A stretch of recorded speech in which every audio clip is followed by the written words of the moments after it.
মাদকের বিরুদ্ধে সরকারের জিরো টলারেন্স নীতি বাস্তবায়নে বদ্ধপরিকর বাংলাদেশ কোস্টগার্ড। গত 17 মে 2025 তারিখ হতে 12 আগস্ট 2025 তারিখ পর্যন্ত কোস্টগার্ড একক এবং র্যাবের সমন্বয়ে 4টি মাদক বিরোধী অভিযান পরিচালনা করে।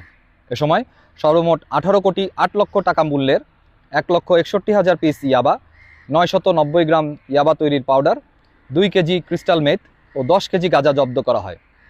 জব্দকৃত ইয়াবা, ক্রিস্টাল মেথ ও গাজার আইনানুগ ব্যবস্থা গ্রহণের জন্য সংশ্লিষ্ট থানায় জিডি করা হয়। পরবর্তীতে চিফ জুডিশিয়াল ম্যাজিস্ট্রেট কক্সবাজার স্মারক নং 72/2 তারিখ 7 জানুয়ারি 2026 মোতাবেক বিসিজি স্টেশন টেকনাফে রক্ষিত উক্ত মাদকসমূহ ধ্বংসের নির্দেশনা প্রদান করেন।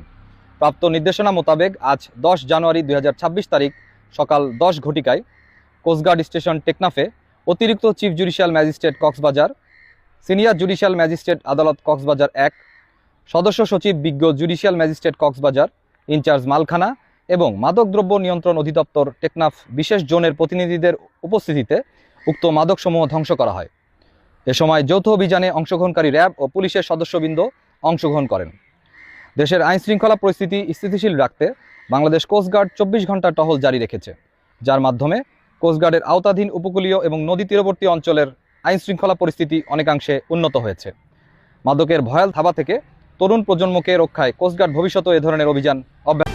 দৈনিক আজকের বাংলা .net